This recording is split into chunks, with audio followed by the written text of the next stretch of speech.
بسم اللہ الرحمن الرحیم۔ محترم ناظرین، السلام علیکم۔ رسول خدا صلی اللہ علیہ وآلہ وسلم کی حیات طیبہ میں ایک صحرائی عرب آپ کی زیارت کے لیے مدینہ منورہ کی طرف روانہ ہوا۔ راستے میں دیکھا کہ ایک کبوتری نے بچے دیے ہوئے تھے۔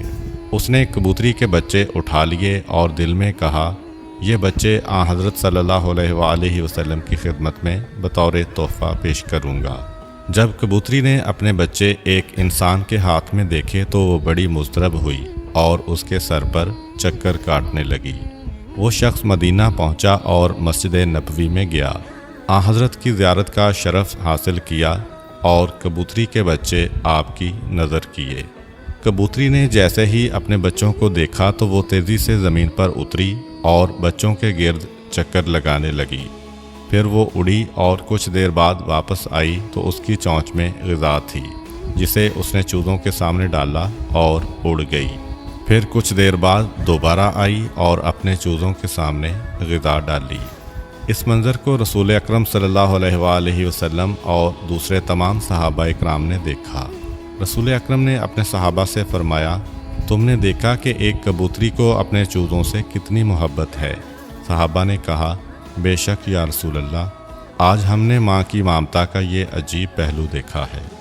حضرت صلی اللہ علیہ وآلہ وسلم نے فرمایا، مجھے اس ذات کی قسم جس کے قبضہ قدرت میں میری جان ہے اور جس نے مجھے برحق نبی بنا کر مبعوث کیا ہے، تم نے ممتا کی جو شفقت دیکھی ہے، اللہ اس کی نسبت ہزاروں گنا اپنے بندوں پر مہربان ہے۔ یہ سن کر صحابہ بہت خوش ہوئے اور انہوں نے خدا کا شکر ادا کیا۔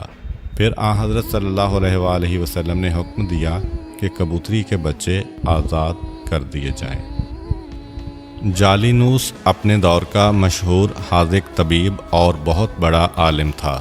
ایک دن بیٹھے بٹھائے اس کے ذہن میں ایک سوال پیدا ہوا کہ خدا نے غلاظت میں پلنے والے سیاہ بھنورے کو کیوں پیدا کیا؟ اس غلیظ بھنورے کی پیدائش کا بھی کوئی فائدہ ہے؟ آخر اللہ نے بے فائدہ اشیاء کیوں پیدا کیں؟ کافی عرصہ جالینوس اس وہم میں گرفتار رہا۔ پھر قدرت کی طرف سے ایسا ہوا کہ اس کی آنکھوں میں درد شروع ہوا۔ جالینوس اگرچہ خود بہت بڑا طبیب تھا، لیکن اپنی تمام تر کوشش کے باوجود اپنی آنکھ کا درد ختم نہ کر سکا۔ دوسرے اتباع نے بڑی کوشش کی، لیکن اس کی آنکھ کا درد ختم ہونے میں نہ آیا۔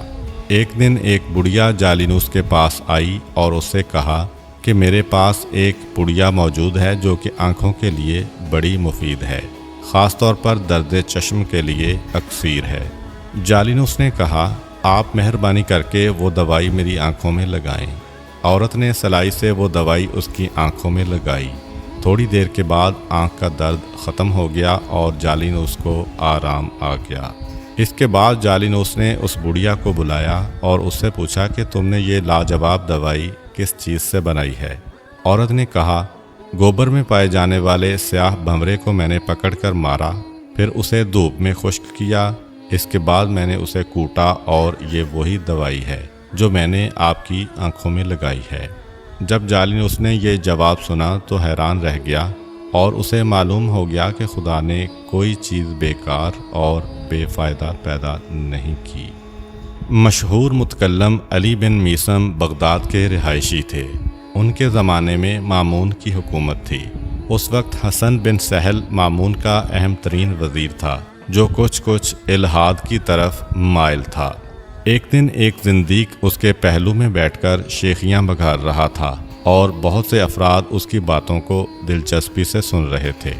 وہ بدبخت یہ ثابت کرنے میں مصروف تھا کہ پوری کائنات از خود پیدا ہوئی ہے، اس کا کوئی خالق اور مدبر نہیں ہے۔